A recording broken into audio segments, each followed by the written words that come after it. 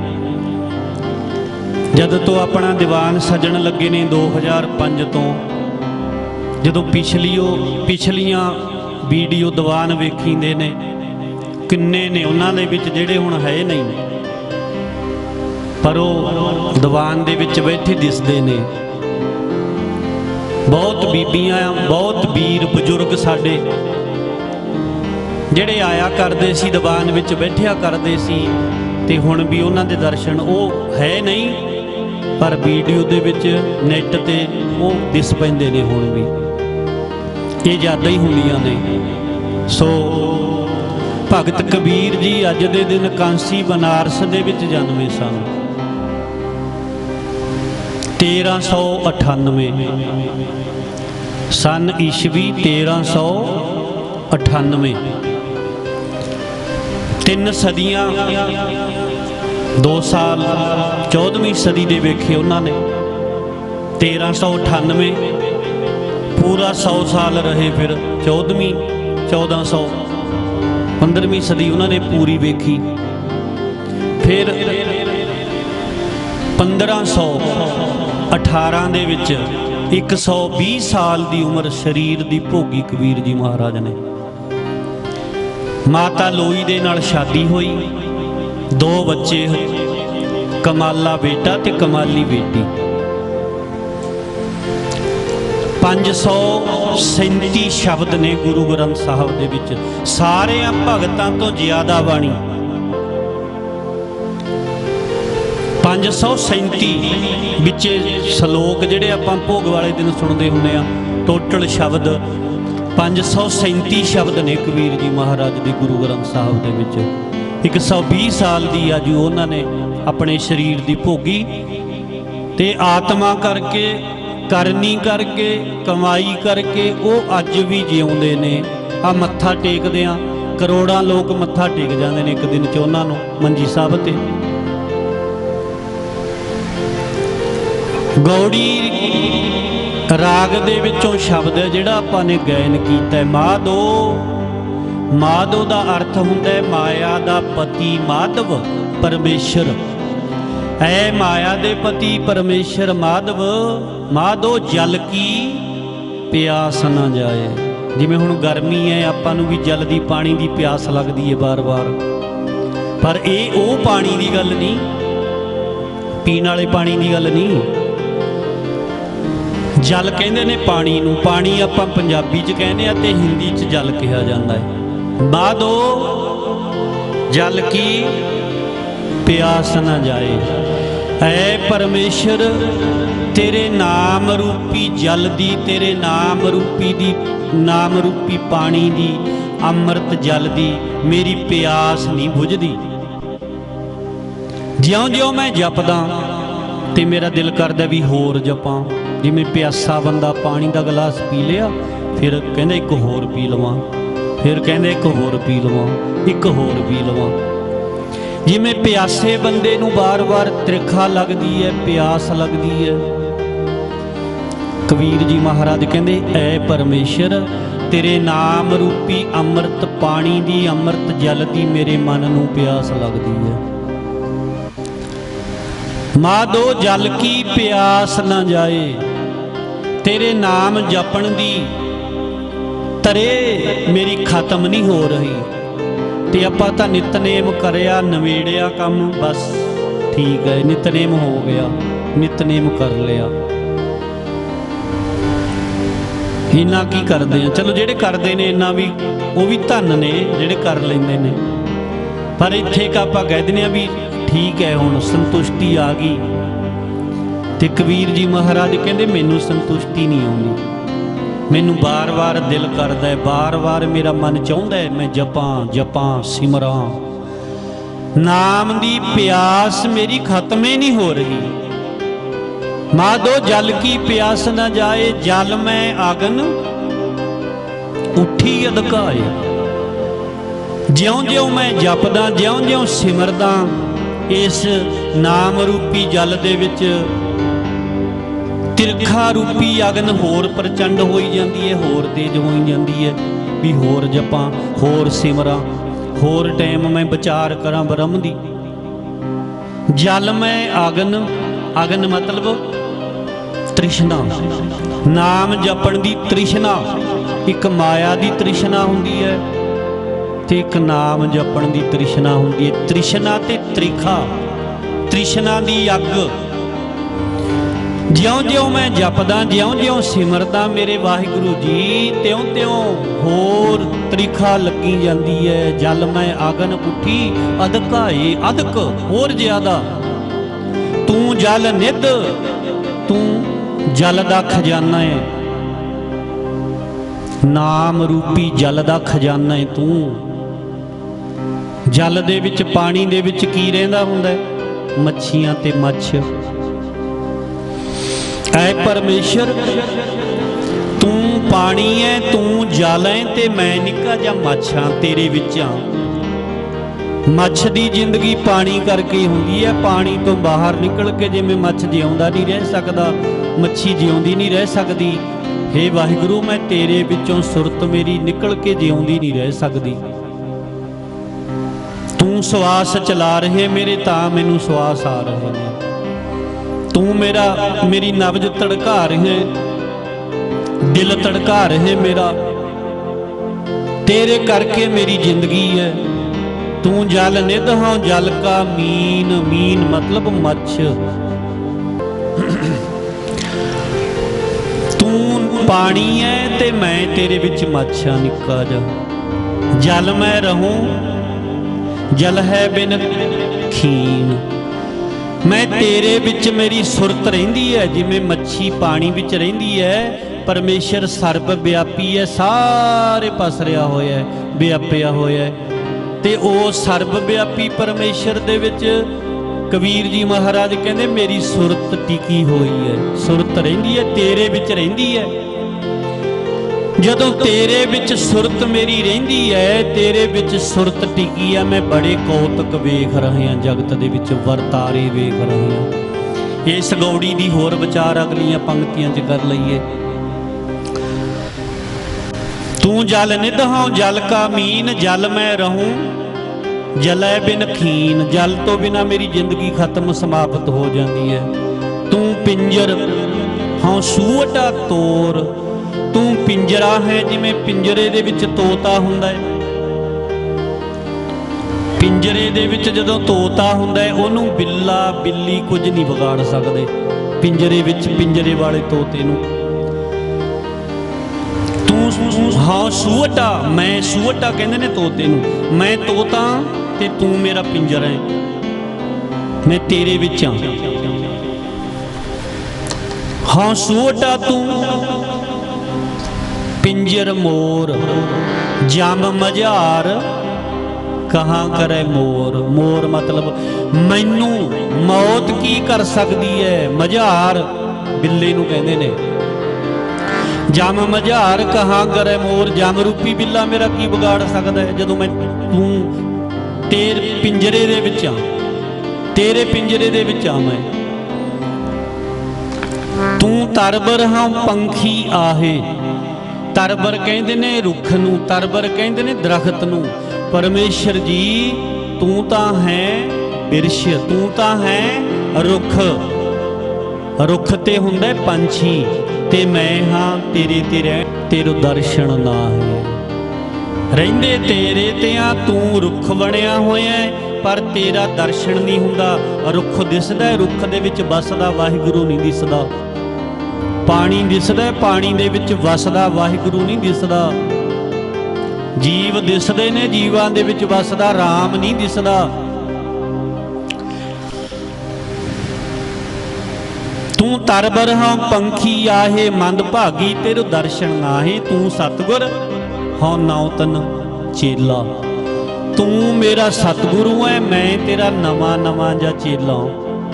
ਜਿਹੜੇ ਨਵੇਂ ਜੇ ਚੇਲੇ ਹੁੰਦੇ ਨੇ ਉਹਨਾਂ ਨੂੰ ਬੜਾ ਚਾਅ ਹੁੰਦਾ ਪਹਿਲਾਂ ਪਹਿਲਾਂ, ਜਦੋਂ ਕੋਈ ਅੰਮ੍ਰਿਤ ਛਕਦਾ ਨਵਾਂ ਨਵਾਂ ਸਿੱਖ ਬਣਦਾ ਤੇ ਉਹਦੇ ਮਨ ਵਿੱਚ ਬੜਾ ਚਾਅ ਹੁੰਦਾ, ਉਤਸ਼ਾਹ ਵੀ ਮੈਂ ਸੇਵਾ ਕਰਾਂ, ਮੈਂ ਗੁਰੂ ਘਰ ਜਾਵਾਂ, ਮੈਂ ਦੀਵਾਨਾਂ ਵਿੱਚ ਜਾਵਾਂ, ਮੈਂ ਸਤਸੰਗ ਕਰਾਂ, ਮੈਂ ਬਾਣੀ ਪੜ੍ਹਾਂ।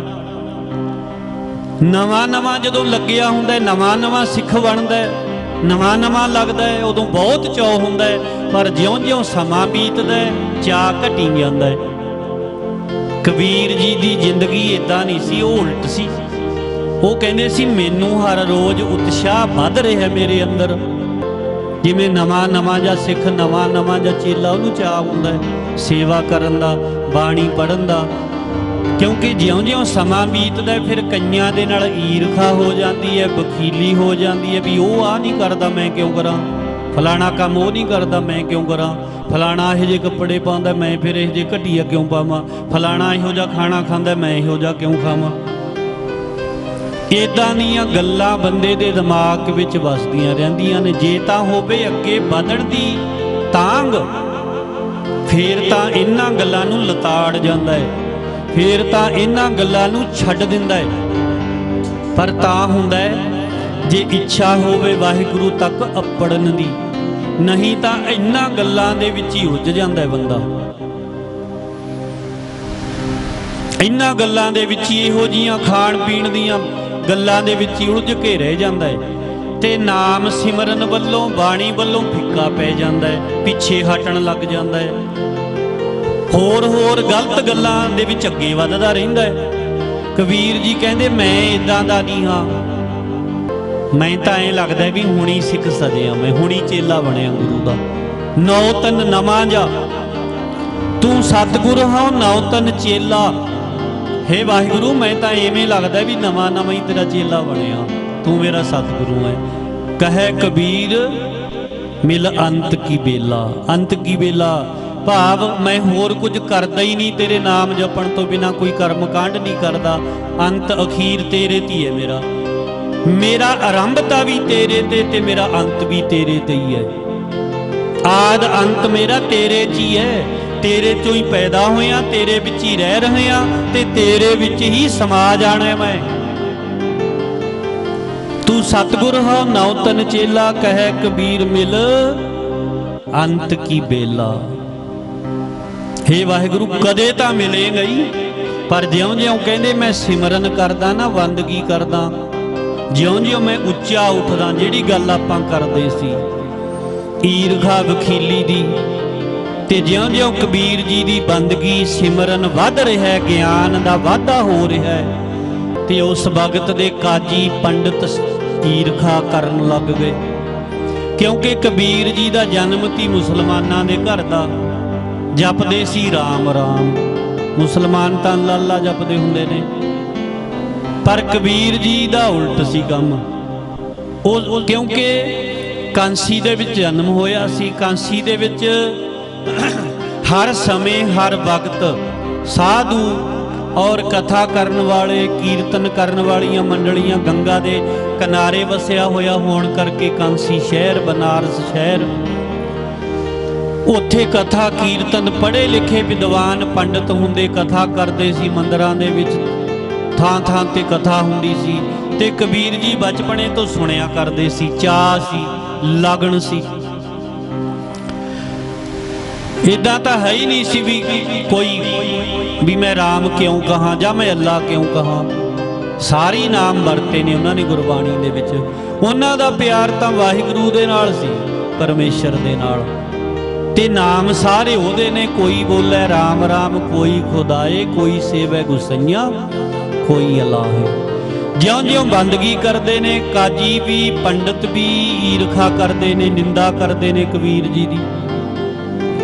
ਨਿੰਦਾ ਵੀ ਵੱਧ ਰਹੀ ਹੈ ਤੇ ਜਸ ਵੀ ਵੱਧ ਰਿਹਾ ਹੈ। ਸਿਮਰਨ ਕਰਦਿਆਂ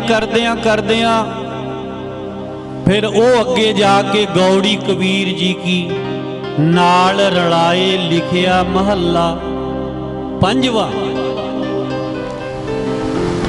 ਇਹਦੇ ਵਿੱਚ ਆਖਰੀ ਪੰਕਤੀਆਂ ਗੁਰੂ ਅਰਜਨ ਦੇਵ ਜੀ ਦੀਆਂ ਉਚਾਰੀਆਂ ਹੋਈਆਂ ਨੇ ਤੇ ਗੌੜੀ ਕਬੀਰ ਜੀ ਦੀ ਹੈ। ਗੌੜੀ ਕਬੀਰ ਜੀ ਕੀ ਨਾਲ ਰਲਾਏ ਲਿਖਿਆ ਮਹੱਲਾ 5ਵਾਂ।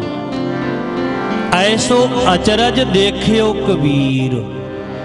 ਕਹਿੰਦੇ ਅਚਰਜ ਮਤਲਬ ਹੈਰਾਨ ਕਰਨ ਵਾਲੀਆਂ ਗੱਲਾਂ ਦੇਖੀਆਂ ਮੈਂ ਸਿਮਰਨ ਕਰਕੇ, ਬੰਦਗੀ ਕਰਕੇ। ਐਸੇ ਅਚਰਜ ਦੇਖਿਓ ਕਬੀਰ, ਦੱਕ ਕੇ ਭੋਲੇ ਬਰੋਲੇ ਨੀਰ। ਦੱਧ ਕਹਿੰਦੇ ਨੇ ਦਹੀਂ ਨੂੰ, ਦਹੀਂ ਬਣਦਾ ਦੁੱਧ ਦਾ, ਦੁੱਧ ਕਹਿ ਲੋ ਦਹੀਂ ਕਹਿ ਲੋ, ਕਿਉਂਕਿ ਦੁੱਧ ਨੂੰ ਰਿੜਕਿਆ ਨਹੀਂ ਜਾਂਦਾ, ਰਿੜਕਿਆ ਤਾਂ ਦਹੀਂ ਨੂੰ ਜਾਂਦਾ ਹੁੰਦਾ ਹੈ। ਐਸੋ ਅਚਰਜ ਦੇਖਿਓ ਕਬੀਰ, ਕਹਿੰਦੇ ਅਚਰਜ ਗੱਲ ਦੇਖੀ ਹੈ ਮੈਂ, ਜਿਉਂ-ਜਿਉਂ ਮੈਂ ਸਿਮਰਨ ਕਰਦਾ, ਜਿਉਂ-ਜਿਉਂ ਮੈਂ ਬ੍ਰਹਮ ਦੀ ਵਿਚਾਰ ਕਰ ਰਿਹਾ, ਬ੍ਰਹਮ ਦੀ ਵਿਚਾਰ ਜਿਉਂ-ਜਿਉਂ ਮੇਰੇ ਸਮਝ ਦੇ ਵਿੱਚ ਲੱਗ ਰਹੀ ਹੈ, ਤੇ ਇਦਾਂ ਦੇ ਨੁਕਤੇ ਮੇਰੀ ਸਮਝ ਵਿੱਚ ਆ ਰਹੇ ਨੇ, ਇਦਾਂ ਦੀਆਂ ਹੈਰਾਨ ਕਰਨ ਵਾਲੀਆਂ ਗੱਲਾਂ ਮੇਰੀ ਸਮਝ ਦੇ ਵਿੱਚ ਆ ਰਹੀਆਂ ਨੇ। ਦੱਦ ਕੈ ਭੋਲੇ, ਭੋਲੇ ਮਤਲਬ ਭੁਲੇਖੇ ਵਿੱਚ, ਦੁੱਧ ਦੇ ਦਹੀਂ ਦੇ ਭੁਲੇਖੇ ਵਿੱਚ ਬਰੋਲਾ, ਬਰੋਲੇ ਦਾ ਮਤਲਬ ਰਿੜਕਦਾ ਹੈ। ਦੱਦ ਕੇ ਭੋਲੇ ਬਰੋਲਾ ਨੀਰ, ਕਹਿੰਦੇ ਦੁੱਧ ਦੇ ਭੁਲੇਖੇ ਨਾ, ਦਹੀਂ ਦੇ ਭੁਲੇਖੇ ਬੰਦਾ ਪਾਣੀ ਰਿੜਕ ਰਿਹਾ ਹੈ, ਪਾਣੀ।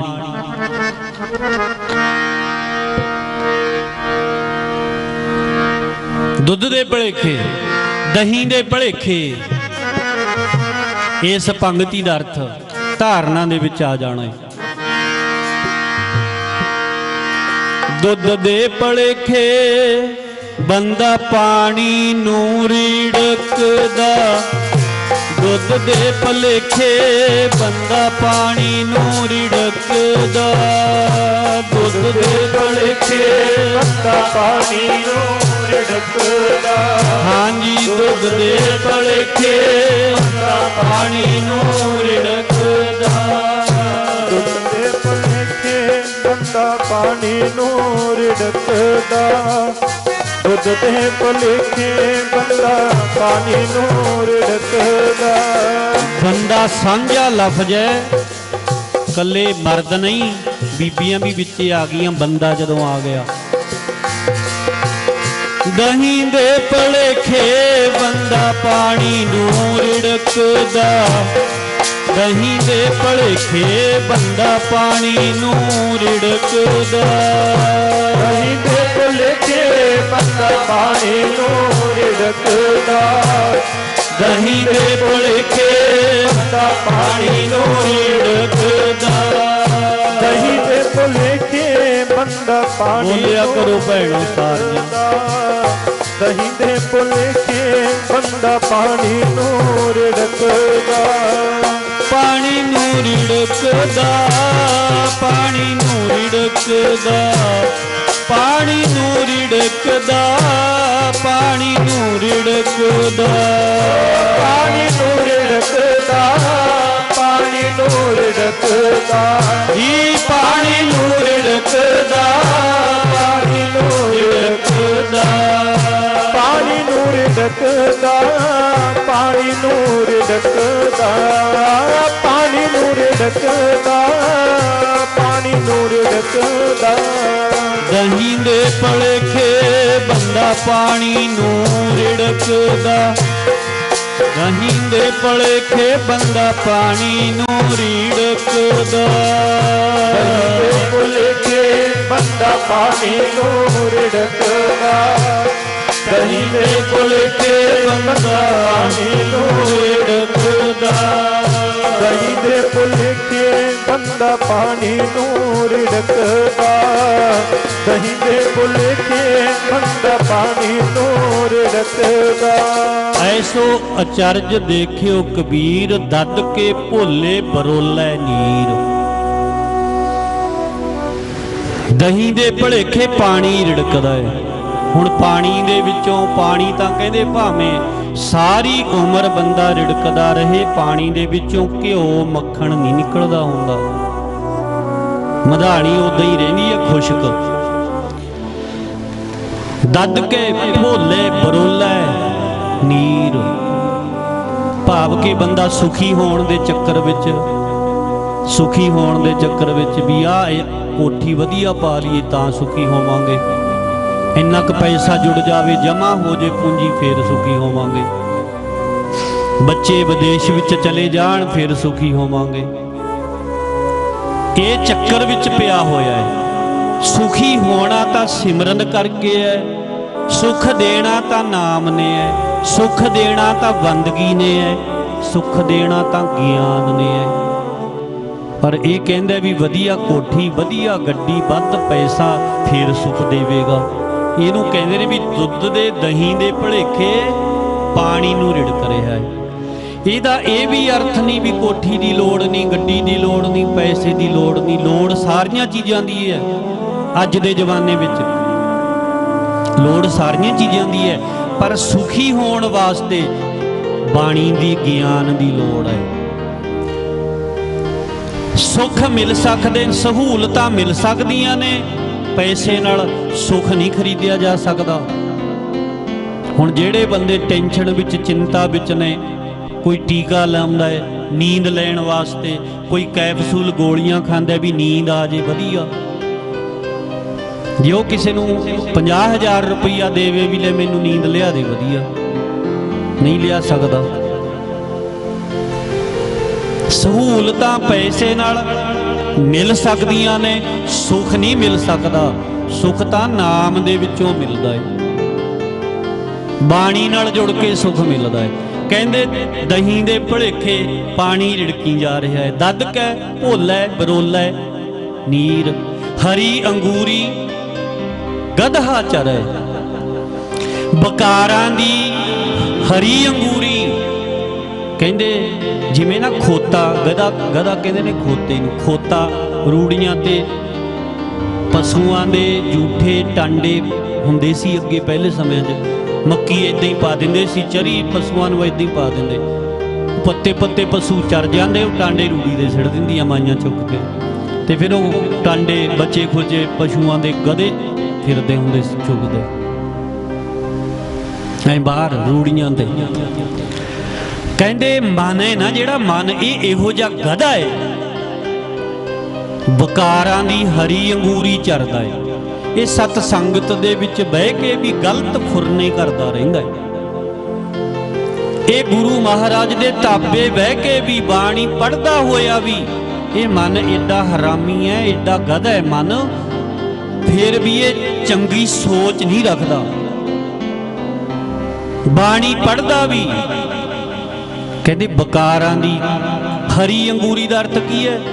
ਜਿਵੇਂ ਆਪਾਂ ਜਾਣਦੇ ਹਾਂ ਕਈ ਵਾਰੀ ਫਰੂਟ ਖਰੀਦਣਾ ਹੈ, ਕਈ ਤਾਂ ਹੁੰਦੇ ਨੇ ਨਾ ਬੁਸੇ ਜੇ, ਕਈ ਦਿਨਾਂ ਦੇ ਫਰੂਟ, ਸੇਬ, ਸੰਤਰੇ, ਅੰਬ, ਜਿਹੜੇ ਕਈ ਦਿਨਾਂ ਦੇ ਹੁੰਦੇ ਨੇ, ਬੁਸੇ ਜੇ ਹੁੰਦੇ ਨੇ, ਜਿਹੜੇ ਤਾਜ਼ੇ ਟੁੱਟੇ ਹੁੰਦੇ ਨੇ, ਤਾਜ਼ੀ ਤਾਜ਼ੀ ਸਬਜ਼ੀ, ਤਾਜ਼ੇ ਫਰੂਟ।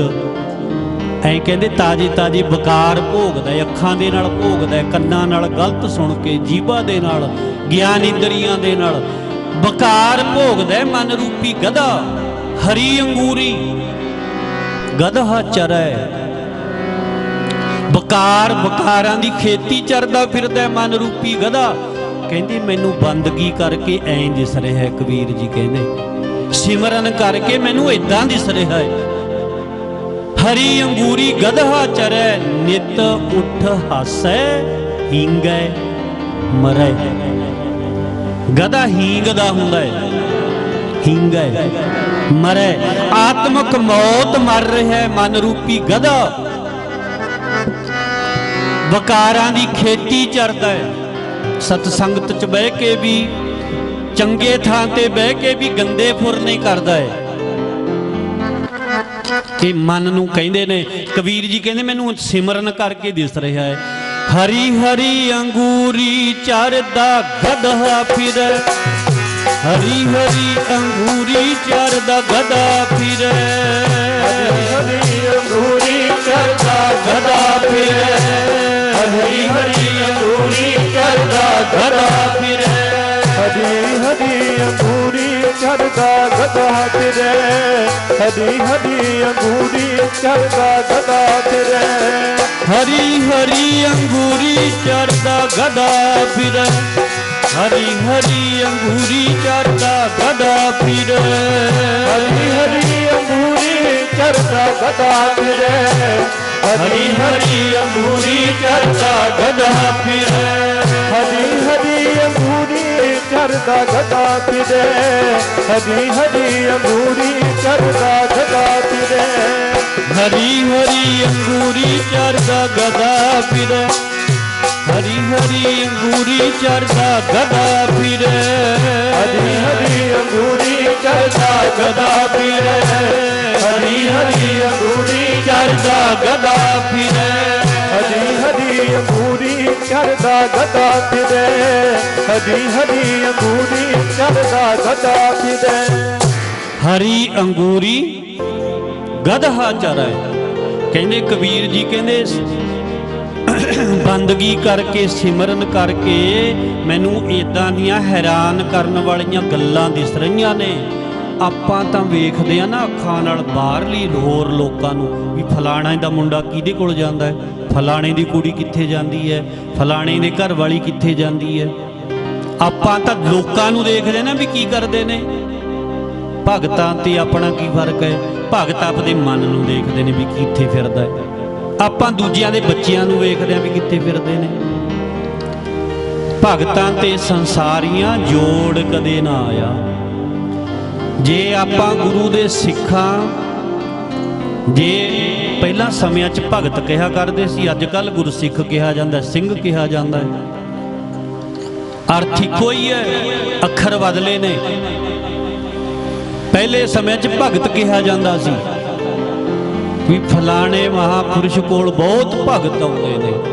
ਜਿਹੜੇ ਹਿੰਦੂ ਸਾਧ ਨੇ ਉਹ ਅੱਜ ਵੀ ਭਗਤ ਕਹਿੰਦੇ ਨੇ ਆਪਦੇ ਸੰਗੀਆਂ ਨੂੰ। ਅਸੀਂ ਸੰਸਾਰ ਵੱਲ ਵੇਖਦੇ ਆ, ਦੂਜਿਆਂ ਵੱਲ ਵੇਖਦੇ ਆ, ਫਲਾਣੇ ਦੇ ਬੱਚੇ ਕੀ ਕਰਦੇ ਨੇ, ਫਲਾਣੇ ਦੇ ਕੀ ਕਰਦੇ ਨੇ। ਜੇ ਸਾਡੇ ਬੱਚੇ ਦਾ ਕੋਈ ਉਹ ਨਸ਼ੇ ਬੱਚਾ ਕਰਨ ਲੱਗ ਗਿਆ, ਗਲਤ ਸੰਗਤ ਕਰਨ ਲੱਗ ਗਿਆ, ਜੇ ਕੋਈ ਸਾਨੂੰ ਕਹਿ ਦੇਵੇ ਨਾ ਵੀ ਤੁਹਾਡਾ ਬੱਚਾ ਭਾਈ ਇਦਾਂ ਕਰਦਾ ਹੈ, ਤੇ ਅਗਲੇ ਦੇ ਗਲ ਪੈ ਜਾਂਦੇ ਨੇ ਮਾਂ ਪਿਓ ਵੀ ਤੁਸੀਂ ਸਾਡੇ ਬੱਚੇ ਨੂੰ ਐਂ ਕਿਉਂ ਕਹਿੰਦੇ ਹੋ? ਸਾਡਾ ਬੱਚਾ ਤਾਂ ਬਿਲਕੁਲ ਇਦਾਂ ਦਾ ਨਹੀਂ ਹੋ ਸਕਦਾ। ਲੈ ਸਾਡਾ ਬੱਚਾ ਤਾਂ ਬੜਾ ਸਿਆਣਾ ਹੈ। ਨਾ, ਤੁਸੀਂ ਐਵੇਂ ਦੂਸ਼ਣ ਲਾਉਂਦੇ ਹੋ। ਪਰ ਅਸੀਂ ਵੇਖਦੇ ਹਾਂ ਜਗਤ ਵੱਲ, ਲੋਕਾਂ ਵੱਲ ਵੀ ਲੋਕ ਕੀ ਕਰਦੇ ਨੇ, ਤੇ ਭਗਤ ਦੇਖਦੇ ਨੇ ਵੀ ਮਨ ਕੀ ਕਰਦਾ ਹੈ। ਕਬੀਰ ਜੀ ਕਹਿੰਦੇ ਬੰਦਗੀ ਕਰਕੇ ਸਿਮਰਨ ਕਰਕੇ ਇਹ ਹੈਰਾਨ ਕਰਨ ਵਾਲੀਆਂ ਗੱਲਾਂ ਮੇਰੇ ਸਾਹਮਣੇ ਆ ਰਹੀਆਂ ਨੇ। ਹਰੀ ਅੰਗੂਰੀ ਗਧਾ ਚਰੈ, ਨਿਤ ਉੱਠ ਹਾਸੈ। ਹਾਸੈ ਮਤਲਬ ਖੁਸ਼ ਹੁੰਦਾ ਹੈ, ਪਛਤਾਵਾ ਨਹੀਂ ਕਰਦਾ। ਬਕਾਰ ਭੋਗ ਕੇ ਪਛਤਾਵਾ ਹੋਣਾ ਚਾਹੀਦਾ ਹੈ, ਪਛਤਾਤਾਪ ਕਰੇ, ਪਰ ਕਹਿੰਦੇ ਹੱਸਦਾ ਹੈ। ਨਿਤ ਨਵੇਂ ਬਕਾਰ ਭੋਗਦਾ ਹੈ। ਜੀਵ ਨਵੇਂ ਨਵੇਂ ਖਾਣੇ ਚਾਹੁੰਦੀ ਹੈ ਵੀ ਅੱਜ ਆਹ ਖਾਵਾਂਗੇ, ਅੱਜ ਫਲਾਣੇ ਰੈਸਟੋਰੈਂਟ ਵਿੱਚ ਜਾਵਾਂਗੇ, ਅੱਜ ਫਲਾਣੇ ਢਾਬੇ ਤੇ ਜਾਵਾਂਗੇ, ਉੱਥੇ ਖਾ ਕੇ ਆਵਾਂਗੇ। ਗੁਰਮੁਖ ਰਾਗ ਸਵਾਦ ਅਨ ਤਿਆਗੇ, ਗੁਰਮੁਖ ਇਹੋ ਮਨ ਭਗਤੀ ਲਾਗੇ। ਇਹ ਚਸਕੇ ਨੇ ਜਿਹੜੇ ਜੀਵ ਦੇ, ਗਿਆਨ ਇੰਦਰੀਆਂ ਦੇ। ਇਹ ਕਹਿੰਦੇ ਮਨ ਹੈ ਜਿਹੜਾ, ਮਨ ਗਧਾ, ਇਹ ਚਸਕੇ ਲੈਂਦਾ ਫਿਰਦਾ ਹੈ, ਹਰੀ ਅੰਗੂਰੀ ਚਰਦਾ ਫਿਰਦਾ ਹੈ। ਨਿਤ ਉੱਠ ਹਾਸੈ, ਹਿੰਗੈ ਮਰੈ। ਫਿਰ ਅਗਲੀਆਂ ਪੰਕਤੀਆਂ 'ਚ ਹੋਰ ਹੈਰਾਨ ਕਰਨ ਵਾਲੀ ਗੱਲ ਸਮਝਾਉਂਦੇ ਨੇ। ਕਹਿੰਦੇ ਨੇ ਮਾਤਾ ਭੈਸਾ ਅਮੋਹਾਂ ਜਾਏ। ਮਾਤਾ, ਇਹਨੂੰ ਮਾਤਾ ਨਹੀਂ ਬੋਲਣਾ, ਢਿੱਲਾ ਨਹੀਂ ਬੋਲਣਾ, ਮਾਤਾ ਨਹੀਂ ਕਹਿਣਾ, ਮਾਤਾ। ਮਸਤ ਹੋਇਆ ਹੋਇਆ। ਕਹਿੰਦੇ ਜਿਹੜਾ ਮਨ ਹੈ ਨਾ, ਇਹ ਸੰਡੇ ਵਾਂਗੂ ਹੰਕਾਰਿਆ ਫਿਰਦਾ ਹੈ। ਆਪਾਂ ਝੋਟਾ ਕਹਿ ਦਿੰਦੇ ਹਾਂ। ਇੱਥੇ ਜਿਵੇਂ ਮੈਸ ਤੇ ਮੈਸਾ, ਪੈਸਾ, ਪੈਸਾ ਭਗਤ ਕਰਾਵੇ ਵੀ ਹੁੰਦਾ। ਮਾਤਾ ਪੈਸਾ, ਮਸਤ ਹੋਇਆ ਹੋਇਆ ਮਨ ਰੂਪੀ ਸੰਡਾ, ਮਨ ਰੂਪੀ ਝੋਟਾ ਕੀ ਕਰਦਾ ਹੈ? ਮਾਤਾ ਪੈਸਾ ਅਮਹਾ ਜਾਏ। ਅਮਹਾ ਕਹਿੰਦੇ ਮੋੜਿਆ ਮੁੜਦਾ ਨਹੀਂ। ਐ ਪਰਿਵਾਰ ਦੇ ਵਿੱਚ ਮਾਮਾ ਭੈਣਾਂ ਵਿੱਚ ਬੈਠਿਆ ਵੀ ਇਹ ਮਨ ਰੂਪੀ ਝੋਟਾ ਬਾਹਰ ਦੌੜ ਜਾਂਦਾ ਹੈ, ਗਲਤ ਪਾਸੇ ਦੌੜ ਜਾਂਦਾ ਹੈ। ਕਹਿੰਦੇ ਜਿਵੇਂ ਝੋਟਾ ਹੁੰਦਾ, ਸੰਡਾ ਹੁੰਦਾ, ਜਦੋਂ ਉਹ ਆਕੜ ਜਾਂਦਾ ਹੈ, ਮਸਤ ਜਾਂਦਾ ਹੈ, ਵਿਚਰ ਜਾਂਦਾ ਹੈ। ਕਿੰਨੇ ਕਿੰਨੇ ਲੋਕ ਇਕੱਠੇ ਹੋ ਕੇ ਕੋਈ ਅੱਗੇ ਰੱਸਾ ਪਾਉਂਦਾ, ਕੋਈ ਪਿੱਛੇ ਪਾਉਂਦਾ ਹੈ। ਇਦਾਂ ਹੀ ਕਹਿੰਦੇ ਜਿਹੜਾ ਮਨ ਰੂਪੀ ਸੰਡਾ ਹੈ ਨਾ, ਮਾਤਾ ਭੈਸਾ ਅਮੁਹਾਂ ਜਾਏ, ਕੁਦ ਕੁਦ ਚਰੈ। ਖੁਦ ਖੁਦ ਛਾਲਾਂ ਮਾਰ ਮਾਰ ਕੇ ਬਕਾਰਾਂ ਨੂੰ ਚਰਦਾ ਹੈ। ਰਸਾਤਲ ਪਰੈ, ਰਸਾਤਲ ਕਹਿੰਦੇ ਨੇ ਪਤਾਲ ਨੂੰ, ਨਰਕ ਨੂੰ, ਭਾਵ ਨੀਵੇਂ ਪਾਸੇ ਨੂੰ ਜਾ ਰਿਹਾ। ਜਾਣਾ ਤਾਂ ਉੱਪਰ ਨੂੰ ਸੀ, ਇਨਸਾਨ ਬਣ ਕੇ।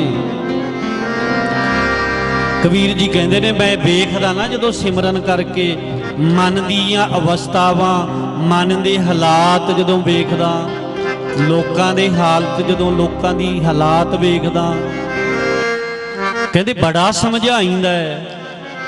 ਮੋੜਿਆ ਨਹੀਂ ਮੁੜਦਾ, ਮੋੜਿਆ ਨਹੀਂ ਮੁੜਦਾ, ਮੋੜਿਆ ਨਹੀਂ ਮੁੜਦਾ, ਮੋੜਿਆ ਨਹੀਂ ਮੁੜਦਾ, ਮੋੜਿਆ ਨਹੀਂ ਮੁੜਦਾ, ਮੋੜਿਆ ਨਹੀਂ ਮੁੜਦਾ।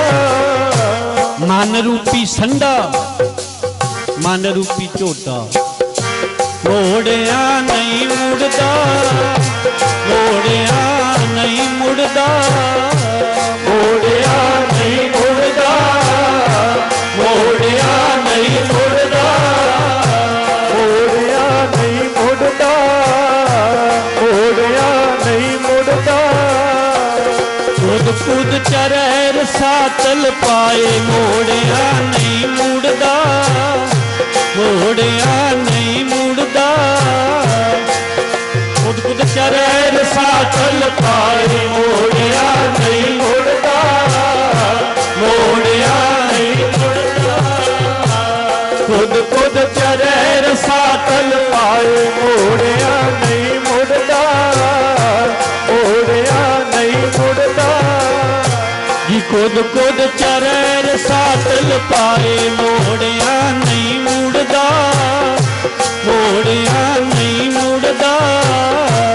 ਖੁਦ ਖੁਦ ਚਰੈ ਰਸਾਤਲ ਪਾਏ, ਮੋੜਿਆ ਨਹੀਂ ਮੁੜਦਾ, ਮੋੜਿਆ ਨਹੀਂ ਮੁੜਦਾ। ਖੁਦ ਖੁਦ ਚਰੈ ਰਸਾਤਲ ਪਾਏ, ਮੋੜਿਆ ਨਹੀਂ ਮੁੜਦਾ, ਮੋੜਿਆ ਨਹੀਂ ਮੁੜਦਾ। ਮਾਤਾ ਭੈਸਾ ਅਮੁਹਾਂ ਜਾਏ, ਕੁਦ ਕੁਦ ਚਰੈ ਰਸਾਤਲ ਪਾਏ। ਕੁਦ ਕੁਦ ਕੇ ਖੁਸ਼ ਹੋ ਕੇ ਕਹਿੰਦੇ ਵਕਾਰਾਂ ਦੀ ਖੇਤੀ ਨੂੰ ਚਰਦਾ ਮਨ ਰੂਪੀ ਸੰਡਾ। ਕਬੀਰ ਜੀ ਕਹਿੰਦੇ ਮੈਂ ਬੰਦਗੀ ਕਰਕੇ ਗਿਆਨ ਦੁਆਰਾ ਜਦੋਂ ਵੇਖਦਾ, ਜਦੋਂ ਆਪਣੀ ਸੁਰਤ ਨਾਲ ਵੇਖਦਾ ਇਦਾਂ ਦੀ ਹਾਲਤ, ਫਿਰ ਅਗਲੀਆਂ ਪੰਕਤੀਆਂ 'ਚ ਹੋਰ ਕਮਾਲ ਦੀ ਗੱਲ ਕਰਦੇ ਨੇ। ਅਗਲੀਆਂ ਪੰਕਤੀਆਂ 'ਚ ਕਹਿੰਦੇ ਨੇ, ਕਹੋ ਕਬੀਰ ਪ੍ਰਗਟ ਭਈ ਖੇਡ, ਲੈ ਲੈ ਕੋ ਚੁੰਗੈ ਨਿਤ ਭੇੜ।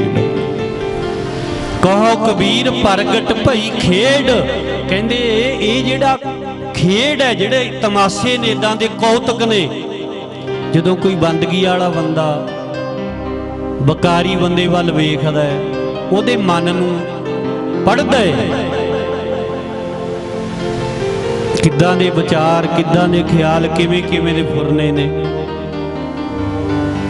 ਕਹੋ ਕਬੀਰ ਪ੍ਰਗਟ ਭਈ, ਇਹ ਗੁਪਤ ਖੇਡਾਂ ਨੇ ਮਨ ਦੀਆਂ। ਹੁਣ ਕਿਹੜਾ ਬੰਦਾ ਕਿੱਥੇ ਹੈ, ਉਹਦਾ ਮਨ ਕਿੱਥੇ ਫਿਰਦਾ, ਕਿਹੜੇ ਕਿਹੜੇ ਬਕਾਰ ਭੋਗ ਰਿਹਾ ਹੈ, ਪਤਾ ਤਾਂ ਨਹੀਂ ਨਾ ਲੱਗਦਾ। ਇਹ ਗੁਪਤ ਖੇਡਾਂ ਨੇ ਨਾ ਮਨ ਦੀਆਂ, ਮਨ ਦਿਸਦਾ ਨਹੀਂ ਹੈ, ਮਨ ਦੀਆਂ ਖੇਡਾਂ ਗੁਪਤ ਨੇ।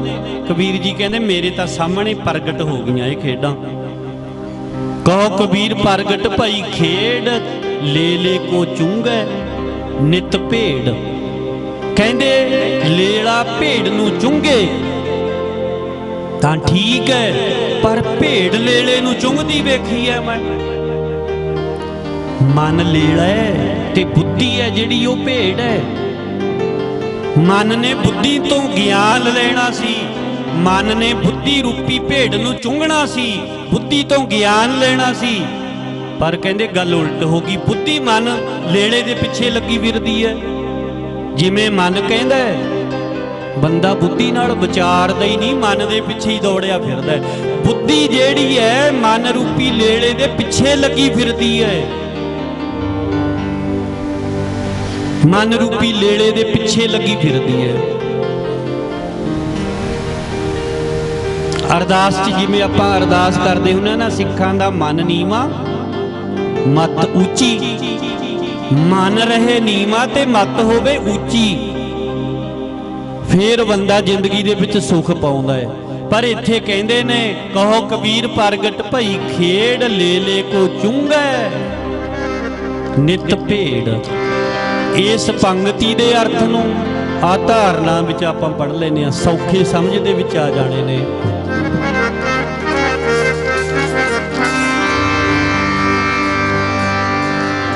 ਕਹਿੰਦੇ ਬੁੱਧੀ ਹੈ ਜਿਹੜੀ ਮਨ ਦੇ ਪਿੱਛੇ ਲੱਗੀ ਫਿਰਦੀ ਹੈ। ਜਿਵੇਂ ਮਨ ਵਿੱਚ ਫੁਰਨਾ ਆਉਂਦਾ ਹੈ ਬੰਦਾ ਉਵੇਂ ਹੀ ਉੱਠ ਕੇ ਦੌੜ ਪੈਂਦਾ ਹੈ।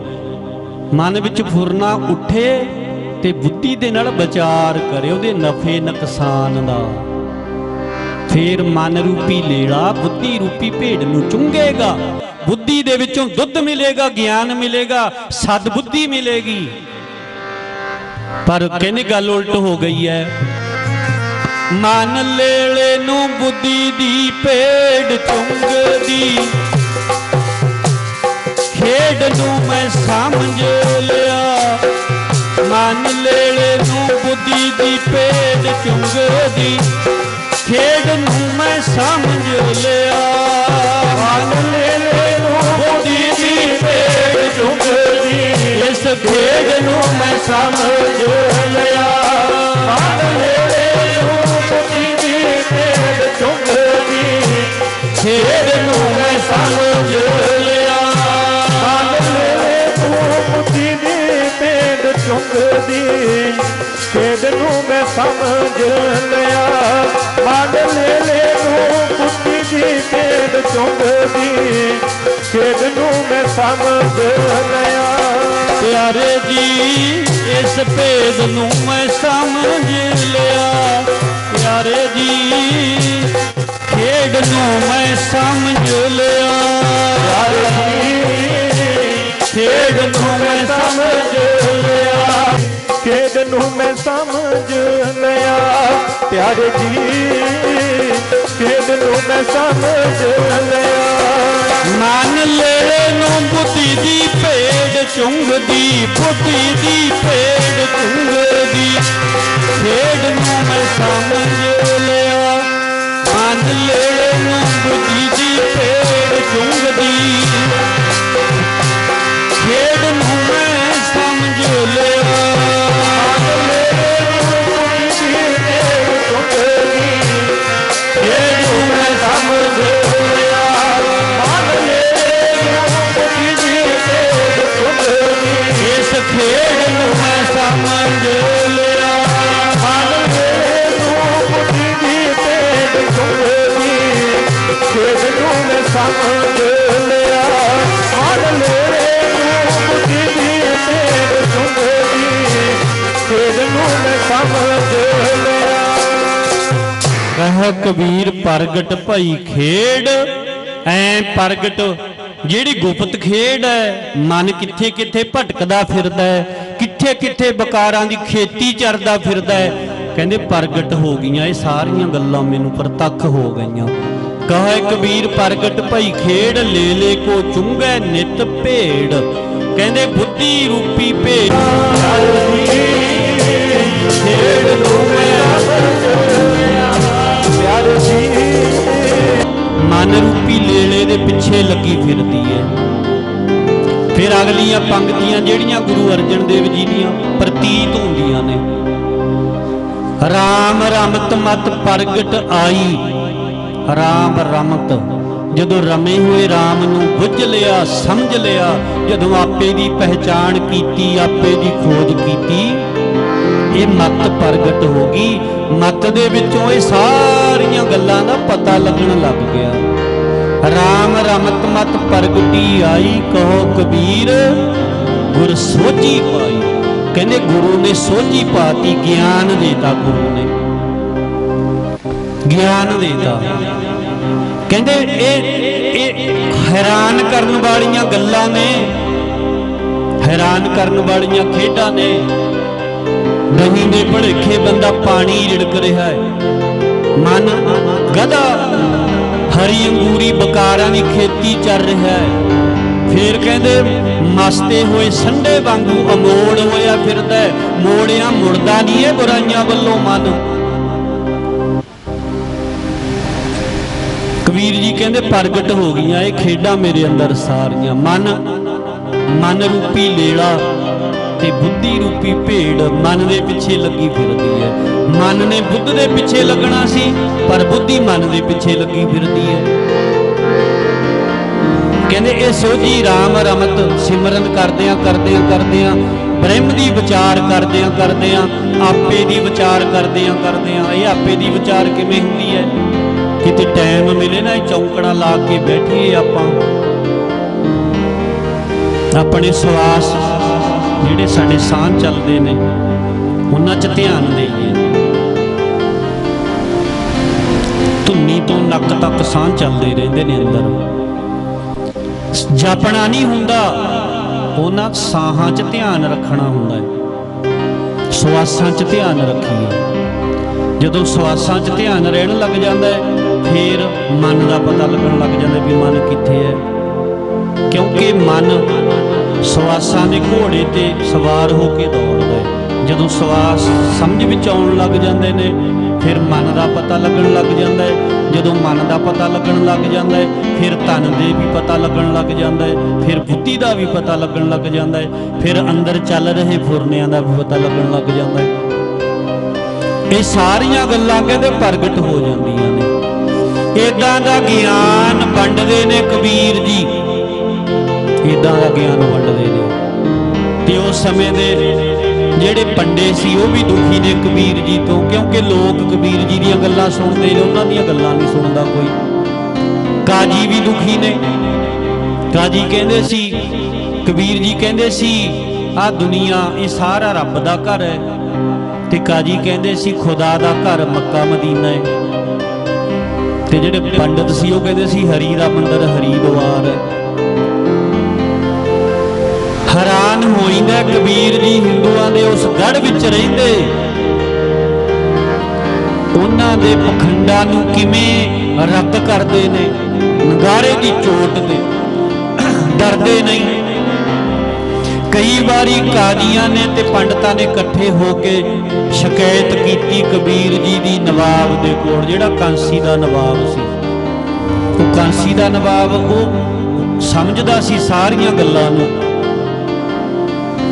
ਲੋਕ ਜਾਂਦੇ ਸੀ ਦੱਸਦੇ ਸੀ ਵੀ ਕਬੀਰ ਜੀ ਦਾ ਜਿਹੜਾ ਪ੍ਰਚਾਰ ਹੈ ਸਹੀ ਹੈ, ਸਮਾਜ ਦੀ ਭਲਾਈ ਵਾਸਤੇ ਹੈ। ਬਾਕੀਆਂ ਦੇ ਪਖੰਡ ਨੇ ਧਰਮਾਂ ਵਿੱਚ ਬੜੇ ਹੋਏ। ਤੇ ਕਈ ਵਾਰੀ ਸ਼ਿਕਾਇਤ ਕੀਤੀ, ਕਾਂਸੀ ਦੇ ਨਵਾਬ ਨੇ ਕਿਸੇ ਦੀ ਗੱਲ ਨਾ ਸੁਣੀ। ਫਿਰ ਦਿੱਲੀ ਦਾ ਸਿਕੰਦਰ ਲੋਧੀ ਬਾਦਸ਼ਾਹ ਸੈਰ ਕਰਦਾ ਕਾਂਸੀ ਬਨਾਰਸ ਅੱਪੜਿਆ ਤੇ ਉਹਨਾਂ ਨੂੰ ਸਮਾਂ ਮਿਲ ਗਿਆ ਵੀ ਇੱਥੇ ਵਾਲਾ ਤਾਂ ਨਹੀਂ ਸੁਣਦਾ, ਦਿੱਲੀ ਵਾਲਾ ਸਾਡੀ ਸੁਣ ਲਏਗਾ, ਤਵੱਸ ਵੀ ਹੈ। ਕਾਜ਼ੀਆਂ ਨੇ ਤੇ ਪੰਡਤਾਂ ਨੇ ਇਕੱਠੇ ਹੋ ਕੇ ਕਬੀਰ ਜੀ ਦੇ ਵਿਰੁੱਧ ਰਿਪੋਰਟ ਲਿਖਾਈ। ਕਹਿੰਦੇ ਸਾਡੇ ਧਰਮ ਨੂੰ ਖਤਰਾ ਹੈ। ਮੁਸਲਮਾਨ ਕਹਿੰਦੇ ਕਬੀਰ ਜੀ ਤੋਂ ਆਪਣੇ ਸਾਡੇ ਧਰਮ ਨੂੰ, ਇਸਲਾਮ ਨੂੰ ਖਤਰਾ ਹੈ, ਤੇ ਪੰਡਤ ਕਹਿੰਦੇ ਹਿੰਦੂ ਧਰਮ ਨੂੰ ਖਤਰਾ ਹੈ। ਇਹ ਗੱਲਾਂ ਸੁਣ ਕੇ ਬਾਦਸ਼ਾਹ ਸਿਕੰਦਰ ਲੋਧੀ ਘਬਰਾ ਗਿਆ ਵੀ ਇਹੋ ਜਿਹੇ ਬੰਦੇ ਨੂੰ ਤਾਂ ਦੰਡ ਮਿਲਣਾ ਚਾਹੀਦਾ। ਸਿਪਾਹੀ ਤੋਰੇ ਕਬੀਰ ਜੀ ਨੂੰ ਸੱਦਿਆ। ਕਬੀਰ ਜੀ ਆਪਣੇ ਘਰ ਸਨ। ਕਬੀਰ ਜੀ ਨੂੰ ਕਹਿੰਦੇ ਨੇ ਸਿਪਾਹੀ ਸਿਕੰਦਰ ਲੋਧੀ ਬਾਦਸ਼ਾਹ ਨੇ ਸੱਦਿਆ, ਚੱਲ ਸਾਡੇ ਨਾਲ। ਕਬੀਰ ਜੀ ਕਹਿੰਦੇ ਚਲੋ, ਹੁਣ ਚੱਲਦੇ ਆ। ਇਕੱਲੇ ਹੀ ਚੱਲੇ ਸੀ ਘਰੋਂ। ਜਾਂਦਿਆਂ ਜਦੋਂ ਲੋਕਾਂ ਨੇ ਵੇਖਿਆ ਵੀ ਕਬੀਰ ਜੀ ਨੂੰ ਸਿਪਾਹੀ ਲਈ ਜਾਂਦੇ ਨੇ, ਕਾਫੀ ਲੋਕ ਇਕੱਠੇ ਹੋ ਗਏ। ਤੇ ਜਿੱਥੇ ਬਾਦਸ਼ਾਹ ਸਿਕੰਦਰ ਨੇ ਕਚਹਿਰੀ ਲਾਈ ਹੈ, ਲੋਕੀ ਵੀ ਬੈਠੇ ਨੇ, ਅਹਿਲਕਾਰ ਹੱਥ ਜੋੜੀ ਖਲੋਤੇ ਨੇ, ਤੇ ਕਬੀਰ ਜੀ ਜਾ ਕੇ ਖੜ ਗਏ। ਨਾ ਰਾਮ ਨਾ ਸਲਾਮ। ਕਬੀਰ ਜੀ ਨੇ ਕੁਝ ਨਹੀਂ, ਕੋਈ ਸਲਾਮ ਨਹੀਂ ਕੀਤੀ, ਜਾ ਕੇ ਖੜੋ ਗਏ। ਬਾਦਸ਼ਾਹ ਸਿਕੰਦਰ ਹੋਰ ਖਿਝ ਗਿਆ, ਕਹਿੰਦਾ ਕਬੀਰ ਤੇਰਾ ਨਾਂ ਹੈ? ਕਬੀਰ ਜੀ ਕਹਿੰਦੇ ਹਾਂ, ਮੈਨੂੰ ਕਬੀਰ ਕਹਿੰਦੇ ਨੇ। ਤੂੰ ਸਲਾਮ ਨਹੀਂ ਬੋਲੀ, ਆਗੇ ਝੁਕ ਕੇ ਸਲਾਮ ਨਹੀਂ ਬੋਲੀ। कबीर जी कहते मेरा पातशाह तेरे नालों वड्डा है। जिन्हों मैं पातशाह मनदा तू बादशाह है ते मेरा पातशाह तेरे नालों वड्डा है। जिहदे अगे सलाम करदा मैं विस्तार विच जाण दा समां नहीं। बड़े प्यारे जीवन ने भगतां दे, बड़ी प्यारी बाणी है। कहंदे को हर समान नहीं राजा, तू अपने आप नूं बादशाह बनिया फिरदा। मैं तां ये सोच, मेरी सोच तां ये है कोई हरि दे समान नहीं हो राजा, राजे दुनिया दे कोई हरि दे समान नहीं हो राजा, उठे राजे दुनिया दे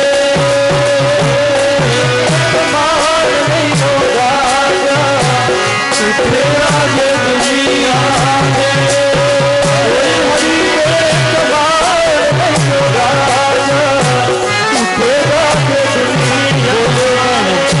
कोई हरि दे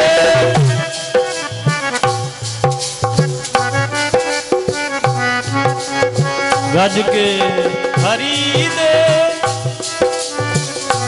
हरे बोलो जी। कोई हरि दे समान नहीं राजा, उठे राजे दुनिया दे कोई हरि दे समान नहीं राजा, उठे राजे दुनिया दे राजा, उठे राजे दुनिया दे कोई हरि दे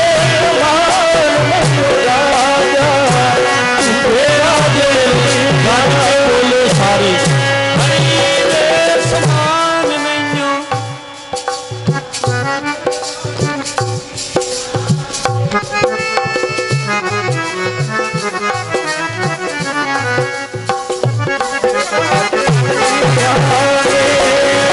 प्यारे झूठे राजे दुनिया दे, मेरे प्यारे झूठे राजे दुनिया दे,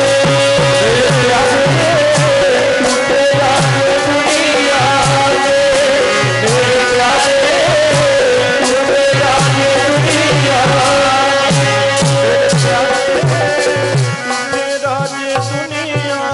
दे, मेरे प्यारे झूठे राजे दुनिया दे कोई हरि दे समान नहीं हो राजा, राजे दुनिया दे कोई हरि दे समान नहीं हो राजा, राजे दुनिया दे कोई हरि दे समान नहीं हो राजा, राजे दुनिया दे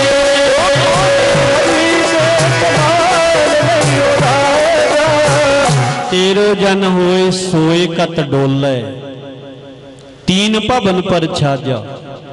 कबीर जी कहंदे तू बादशाह है एक मुल्क दा, ते जेड़ा मेरा पातशाह है वह तां बहुत वड्डा है, ओहदे अगे झुकदा मैं। कबीर जी दे ए करारे बोल सुन के होर गुस्सा आया सिकंदर लोधी नूं। कहंदा अच्छा फिर तां तू बिल्कुल मौत दी सज़ा दा हकदार है। जे ये गल है फिर तां तू समाज दे लई खतरा है, खतरा है। अच्छा फिर कहंदा कबीर जी नूं, कहंदा सिकंदर तैनूं कहंदा शर्म नहीं आउंदी, तू मुसलमानां दे घरे जम के जन्म लै के तू जपदा राम राम फिरदा, जपदा राम राम है, जम्मिया पलिया मुसलमानां दे घर है, तैनूं शर्म नहीं आउंदी। कबीर जी कहंदे मैं ओनू अल्लाहो राम के पिंड प्राण, जिन्हों मुसलमान अल्लाह कहंदा हिंदू राम कहंदा, ते मैं इन्हां नामां दे झगड़ियां विच पैण वाला नहीं हाँ। मैं असल नूं असलीयत नूं समझिए, जेड़ा बंदा असलीयत नूं समझ लैंदा है ਉਹ ਇਹਨਾਂ ਨਾਮਾਂ ਦੇ ਝਗੜਿਆਂ ਦੇ ਵਿੱਚ ਨਹੀਂ ਪੈਂਦਾ ਹੁੰਦਾ। ਬਹੁਤ ਵਿਚਾਰਾਂ ਇਦਾਂ ਦੀਆਂ ਹੋਈਆਂ, ਅਖੀਰ ਤੇ ਜਾ ਕੇ ਕਹਿੰਦਾ ਵੀ ਇਹਨੂੰ ਸਜ਼ਾਏ ਮੌਤ ਦਿੱਤੀ ਜਾਂਦੀ ਹੈ। ਮੌਤ ਕਿਵੇਂ ਦਿੱਤੀ ਜਾਵੇ? ਕਹਿੰਦਾ ਪਾਣੀ ਦੇ ਵਿੱਚ ਡੋਬ ਕੇ, ਇਹਦੇ ਹੱਥਾਂ ਪੈਰਾਂ ਨੂੰ ਸੰਗਲਾਂ ਦੇ ਵਿੱਚ ਜਕੜ ਕੇ ਗੰਗਾ ਨਦੀ ਦੇ ਵਿੱਚ ਡੋਬ ਦਿਓ, ਮਰ ਜਾਏਗਾ, ਝਗੜਾ ਲੱਥੇਗਾ ਹਿੰਦੂਆਂ ਤੇ ਮੁਸਲਮਾਨਾਂ ਦਾ।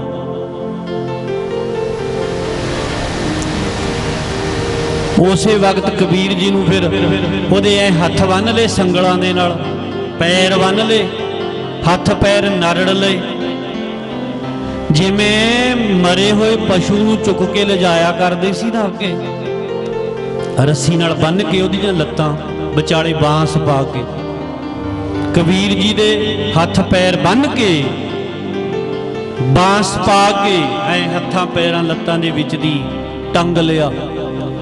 ਕਹਿੰਦੇ ਚਲੋ ਗੰਗਾ ਦੇ ਕਿਨਾਰੇ ਬੇੜੀ ਵਿੱਚ ਰੱਖ ਕੇ ਲਿਜਾਵਾਂਗੇ, ਗੰਗਾ ਨਦੀ ਦੇ ਵਿਚਾਲੇ ਲਿਜਾ ਕੇ ਸਿੱਟ ਦਿਆਂਗੇ, ਪਾਣੀ ਵਿੱਚ ਡੁੱਬ ਜਾਏਗਾ ਤੇ ਕਬੀਰ ਮਰ ਜਾਏਗਾ। ਗੰਗ ਗੁਸਾਇਨ ਗਹਿਰ ਗੰਭੀਰ, ਜੰਜੀਰ ਬਾਂਧ ਕਰ ਖਰੇ ਕਬੀਰ। ਗੰਗ ਗੁਸਾਇਨ, ਗੁਸਾਇਨ ਦਾ ਅਰਥ ਹੈ ਮਾਤਾ। ਕਬੀਰ ਜੀ ਆਪਣੀ ਬਾਣੀ ਵਿੱਚ ਲਿਖਦੇ ਨੇ, ਕਹਿੰਦੇ ਇੱਕ ਪਾਸੇ ਤਾਂ ਇਹ ਗੰਗਾ ਨੂੰ ਮਾਂ ਕਹਿੰਦੇ ਨੇ, ਮਾਤਾ ਗੰਗਾ ਮਾਤਾ। ਗੰਗ ਗੁਸਾਇਨ ਗਹਿਰ ਗੰਭੀਰ, ਗੰਗਾ ਦਾ ਪਾਣੀ ਬੜਾ ਡੂੰਘਾ ਤੇ ਚੌੜੇ ਥਾਂ ਵਿੱਚ ਹੈ, ਡੂੰਘਾ ਗਹਿਰ ਗੰਭੀਰ ਪਾਣੀ ਹੈ ਗੰਗਾ ਮਾਤਾ ਦਾ। ਗੰਗ ਗੁਸਾਇਨ ਭਾਵ ਗੰਗਾ ਮਾਤਾ, ਗਹਿਰ ਗੰਭੀਰ ਜੰਜੀਰ ਬਾਂਧ ਕਰ, ਜੰਜੀਰ ਦੇ ਵਿੱਚ ਐ ਬੰਨ੍ਹ ਕੇ ਹੱਥਾਂ ਪੈਰਾਂ ਨੂੰ, ਖਰੇ ਕਬੀਰ, ਖਰੇ ਮਤਲਬ ਲੈ ਚੱਲੇ, ਲੈ ਚੱਲੇ ਕਬੀਰ ਨੂੰ, ਜੰਜੀਰ ਬਾਂਧ ਕਰ ਖਰੇ ਕਬੀਰ। ਮਨ ਨਾ ਡੋਲੇ ਤਨ ਕਾਹੇ ਕੋ ਡਰਾਏ, ਕਹਿੰਦੇ ਮੇਰਾ ਮਨੇ ਨਹੀਂ ਡੋਲਦਾ ਜਦੋਂ, ਮੇਰਾ ਤਨ ਕਿਵੇਂ ਡੋਲੇਗਾ? ਮਨ ਨਾ ਡੋਲੇ ਤਨ ਕਾਹੇ ਕੋ ਡਰਾਏ, ਚਰਨ ਕਮਲ ਚਿੱਤ ਰਹਿਆ ਸਮਾਏ। ਮੇਰਾ ਚਿੱਤ ਤਾਂ, ਮੇਰਾ ਮਨ ਤਾਂ ਮਾਲਕ ਦੇ ਚਰਨਾਂ ਕਮਲਾਂ ਦੇ ਵਿੱਚ ਸਮਾਇਆ ਹੋਇਆ, ਮੇਰਾ ਮਨ ਨਹੀਂ ਆਪਾਂ ਕਈ ਵਾਰੀ ਪੜ੍ਹਦੇ ਹੁੰਦੇ ਆ ਨਾ, ਕਬੀਰ ਜੀ ਦੇ ਵਚਨ ਨੇ, ਹੁਕਮਨਾਮਾ ਲੈਂਦੇ ਆ ਜਦੋਂ ਆਪਾਂ, ਤੂੰ ਮੇਰੋ ਮੇਰ ਪਰਬਤ ਸੁਆਮੀ ਓਟ ਗਹੀ ਮੈਂ ਤੇਰੀ। ਕਈ ਵਾਰੀ ਆਪਾਂ ਕਹਿ ਦਿੰਦੇ ਆ ਨਾ ਤੁਮ ਡੋਲੋ, ਇਹਦਾ ਮਤਲਬ ਵੀ ਉਹ ਡੋਲਦਾ ਹੈ। ਇਹਨੂੰ ਕਹਿਣਾ ਨਾ ਤੁਮ ਡੋਲੋ, ਮਾਲਕ ਜੀ ਨਾ ਤਾਂ ਤੁਸੀਂ ਡੋਲਦੇ ਹੋ ਨਾ ਹਮ ਗਿਰਦੇ। ਜਦੋਂ ਤੁਸੀਂ ਨਹੀਂ ਡੋਲਣਾ ਨਹੀਂ ਤੇ ਅਸੀਂ ਗਿਰਨਾ ਨਹੀਂ। ਨਾ ਤੁਮ ਡੋਲੋ ਨਾ ਹਮ ਗਿਰਤੇ, ਰੱਖ ਲੀਨੀ ਹਰ ਮੇਰੀ। ਮਨ ਨਾ ਡੋਲੇ ਤਨ ਕਾਹੇ ਕੋ ਡਰਾਏ, ਚਰਨ ਕਮਲ ਚਿੱਤ ਰਹੇ ਉਹ ਸਮਾਏ। ਫਿਰ ਏਦਾਂ ਬਾਂਸ ਤੇ ਉਹਨੂੰ ਟੰਗ ਕੇ ਚੁੱਕ ਕੇ ਲੈ ਗਏ, ਗੰਗਾ ਦੇ ਕਿਨਾਰੇ ਵੱਡੀ ਬੇੜੀ ਲੈ ਆਂਦੀ, ਕਾਜੀ ਵੀ ਚੜ ਗਏ, ਪੰਡਤ ਵੀ ਚੜ ਗਏ ਬੇੜੀ ਦੇ ਵਿੱਚ, ਸੰਗਲਾਂ 'ਚ ਜਕੜਿਆ ਕਬੀਰ ਜੀ ਮਹਾਰਾਜ ਨੂੰ। ਕਹਿੰਦੇ ਡੂੰਘੇ ਪਾਣੀ ਦੇ ਵਿਚਕਾਰ ਲਿਜਾ ਕੇ ਸਿੱਟਾਂਗੇ, ਉੱਥੇ ਡੋਬਾਂਗੇ, ਆ ਝਗੜਾ ਹੀ ਨਿਬੜ ਜਾਏਗਾ ਜਿਹੜਾ ਨਿਤ ਤੇਰੇ ਨਾਲ ਝਗੜਾ ਬਣਿਆ ਰਹਿੰਦਾ ਹੈ। ਤੇ ਸਾਧ ਸੰਗਤ ਜੀ ਕਬੀਰ ਜੀ ਕਹਿੰਦੇ ਨੇ ਨਾਲੇ ਤਾਂ ਗੰਗਾ ਨੂੰ ਮਾਂ ਕਹਿੰਦੇ ਨੇ, ਮਾਤਾ ਮਾਤਾ ਕਹਿੰਦੇ ਨੇ। ਮਾਂ ਕਦੇ ਆਪਦੇ ਬੱਚੇ ਨੂੰ ਮਾਰਿਆ ਕਰਦੀ ਹੈ? ਮਾਤਾ ਮਾਂ ਆਪਦੇ ਬੱਚੇ ਨੂੰ ਭਲਾ ਕਿਵੇਂ ਮਾਰ ਦੇਗੀ? ਕਹਿੰਦੇ ਇੱਕ ਪਾਸੇ ਤਾਂ ਗੰਗਾ ਨੂੰ ਮਾਤਾ ਕਹਿੰਦੇ ਨੇ, ਦੂਜੇ ਪਾਸੇ ਉਸ ਮਾਤਾ ਤੋਂ ਮੇਰਾ ਕਤਲ ਕਰਾਉਣਾ ਚਾਹੁੰਦੇ ਨੇ। ਕੀ ਮਾਤਾ ਡੈਣ ਹੁੰਦੀ ਹੈ? ਮਾਤਾ ਨਿਰਦਈ ਹੁੰਦੀ ਹੈ ਵੀ ਬੱਚੇ ਦਾ ਕਤਲ ਕਰ ਦੇਵੇਗੀ? ਜੇ ਤੁਸੀਂ ਗੰਗਾ ਨੂੰ ਸੱਚਮੁੱਚ ਮਾਤਾ ਮੰਨਦੇ ਹੋ ਵੀ ਗੰਗਾ ਮਾਤਾ ਹੈ, ਤੇ ਫਿਰ ਮੈਨੂੰ ਉਸ ਮਾਤਾ ਤੋਂ ਕਿਉਂ ਮਰਾਣੇ ਹੋ? ਆਪੇ ਹੀ ਮਾਰ ਦੋ।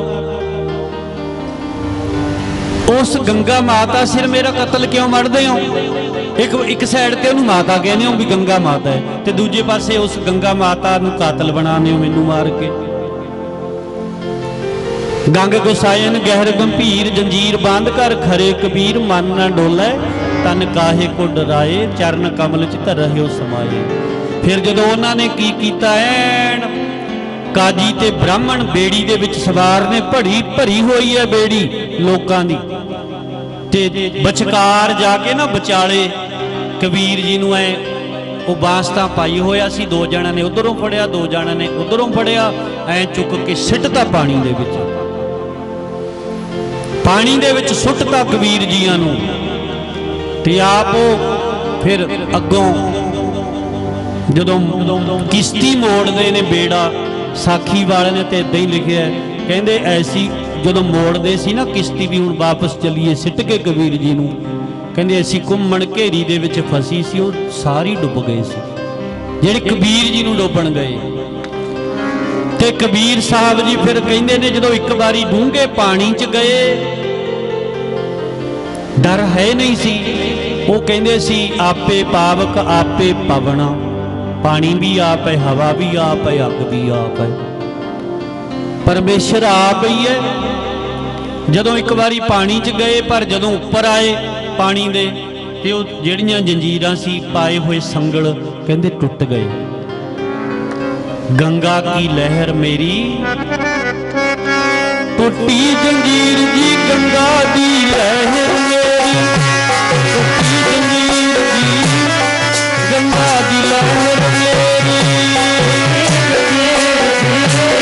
ਗੰਗਾ ਦੀ ਲਹਿਰ ਮੇਰੀ ਟੁੱਟੀ ਜੰਜੀਰ ਜੀ, ਗੰਗਾ ਦੀ ਲਹਿਰ ਮੇਰੀ ਟੁੱਟੀ ਜੰਜੀਰ ਜੀ, ਗੰਗਾ ਦੀ ਲਹਿਰ ਮੇਰੀ ਟੁੱਟੀ ਜੰਜੀਰ ਜੀ, ਗੰਗਾ ਦੀ ਲਹਿਰ ਮੇਰੀ, ਹਾਂ ਟੁੱਟੀ ਜੰਜੀਰ ਜੀ, ਗੰਗਾ ਦੀ ਲਹਿਰ ਮੇਰੀ ਟੁੱਟੀ ਜੰਜੀਰ ਜੀ, ਗੰਗਾ ਦੀ ਲਹਿਰ ਮੇਰੀ ਟੁੱਟੀ ਜੰਜੀਰ ਜੀ, ਗੰਗਾ ਦੀ ਲਹਿਰ ਮੇਰੀ ਟੁੱਟੀ ਜੰਜੀਰ ਜੀ, ਗੰਗਾ ਦੀ ਲਹਿਰ ਮੇਰੀ ਟੁੱਟੀ ਜੰਜੀਰ ਜੀ, ਗੰਗਾ ਦੀ ਲਹਿਰ ਮੇਰੀ ਟੁੱਟੀ ਜੰਜੀਰ ਜੀ, ਗੰਗਾ ਦੀ ਲਹਿਰ ਮੇਰੀ।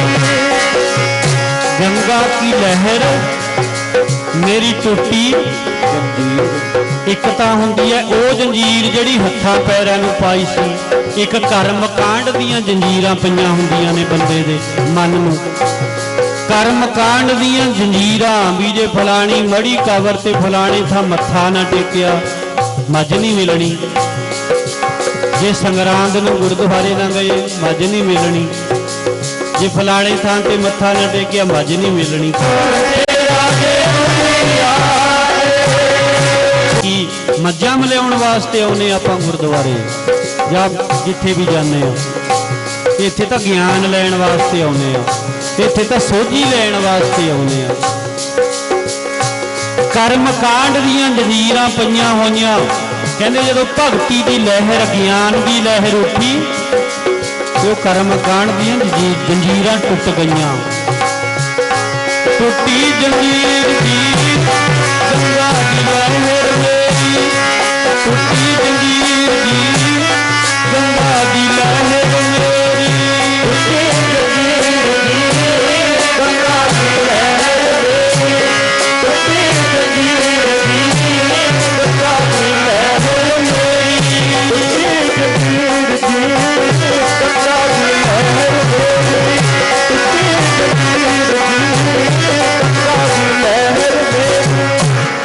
गंगा की लहर मेरी टूटी जंजीर। मिर्गशाला पर बैठे कबीर पानी दी सतह ते उपर आके चौंकड़ा ला के ऐ बह गए जिमें बंदगी करने वाले मिर्गशाला मिर्ग दी खल ते बैठिया करते ने।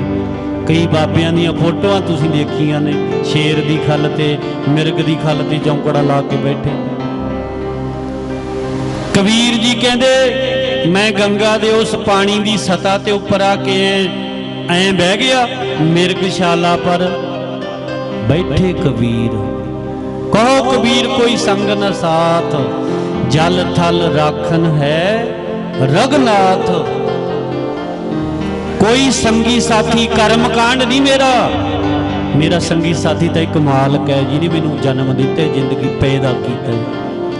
जल दे विच भी थल दे विच भी वो रख है, जल थल राखन है रघुनाथ। परमेश्वर पानी विच भी अग विच भी वो बचाउण वाला है। जिस तू राखै तिस कौन मारै, सब तुझ ही अंतर सगल नजारै। इदा साध संगत जी अगे जाके फिर हौली हौली आहिस्ता आहिस्ता किनारे लगे ते किनारे लग के ते वो श्रद्धालु जेड़े सी प्यार करन वाले भगत जन भी नाल ही जा रहे सी, निकले आए शहर दे विच आ गए। हार पाउंदे ने भगत जन कबीर जी दे, जय जयकार बुलाउंदे ने श्रद्धालु। कहंदे जेड़े डुबण गए सी बेड़ा ही गरक गया, डुब गए सारे। ये कबीर जी दा राखा परमेश्वर है, ਉਹ ਆਉਂਦੇ ਨੇ ਕਹਿੰਦੇ जय जयकार करते ने लोग भगत जन कबीर जी दी। इदा शहर दीयां गलियां दे विच जय जयकार। ते उधर बादशाह तां मुड़ चलिया सी भी फाहा बड़िया कबीर दा मर गया होना है। फिर अगे की होया, अगे हुण विस्तार विच जाण दा समा नहीं। अगली पूर्णमासी ते आपां विचार करांगे भी इस तो पानी विच डुबिया ते वाहिगुरू ने बचाया, डुबिया नहीं। कबीर साहब जी डुब नहीं, पानी डोब नहीं सकिया। फिर अगे उन्होंने अग दे विच साड़ना है, हाथी मूहरे सिटना है। अगले दीवान विच आपां विचार करांगे। समय दे नाल आयो, समा हुण इजाजत नहीं दिंदा। 25 मिनट हो गए ने, 10 वज के 1.5 घंटा करीब हो गया। सो आओ होईयां भुल्लां दी खिमा करनी। आप जी सारियां दा धन्नवाद। अगले महीने का जुलाई महीने का दीवान 13 जुलाई दिन बुधवार का है। आही समा रात का होएगा। सो आप जी सारियां ने वेले नाल पहुंचना, दर्शन देने। अमृत संचार होया हो रहा है। ते फिर अगस्त वाले दीवान ते आपां पूर्णमाशी ते अमृत संचार करावांगे। सो आप भी अमृत छकीए, होरां नूं भी प्रेरिए। आप भी बाणी पढ़ के विचार दे राह चलीए ते होरां नूं भी प्रेरिए। आ जिहड़ा कबीर महाराज दा ज्ञान सुनिया तुसीं 2 शब्दां विच जरूर पल्ले बन्नना। बाकी दीवान नेट ते पै जाना, जरूर सुनिया करो गुरबाणी दीयां विचारां, क्योंकि एक बार सुनने दे नाल नहीं।